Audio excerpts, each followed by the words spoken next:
કેસરીયો ધારણ કર્યો છે। અમે તો પહેલાથી જ કહેતા હતા કે જેલમાં જ ખેડૂતોના આંદોલનનો સોદો થયો છે। એમણે અનેક આક્ષેપો કર્યા છે, પરંતુ આજે ભાજપમાં જોડાવાની સાથે જ બધા આક્ષેપો પાયા વિહોણ સાબિત થયા છે। આ વાત અમે નહીં, પ્રવીણ રામે કરી છે। નમસ્કાર, હું છું મમલ। તો આવો સાંભળીએ વધુમાં શું કહી રહ્યા છે પ્રવીણ રામ। આજે મારા પરમ મિત્ર ભાજપમાં જોડાઈ રહ્યા છે, એટલે કે કેસરીયો ધારણ કરી રહ્યા છે। અમે તો ડે 1 થી આ વાતને કહેતા આવ્યા છે કે જેલમાં જ આ ખેડૂતના આંદોલનનો સોદો થઈ ગયો હતો।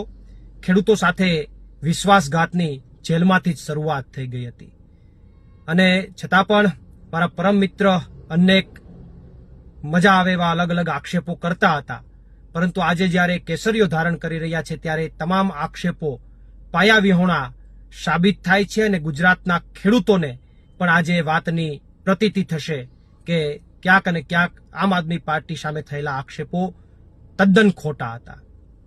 અને આજે જ્યારે કેસરીયો ધારણ કરી રહ્યા છે ત્યારે એમને શુભકામનાઓ પાઠવીએ અને એક આશા રાખીએ કે ત્યાં જઈ અને જેમ પહેલા ખેડૂતો માટે તાકાતથી લડતા હતા, રસ્તાઓ પર લડાઈ લડતા હતા, એ રીતે લડાઈ લડો અને ખેડૂતોને કંઈક ન્યાય અપાવો એવી અપેક્ષા એમની પાસે રાખીએ છીએ। આભાર। પ્રવીણ રામ, પ્રદેશ ફ્રન્ટલ અધ્યક્ષ, આમ આદમી પાર્ટી।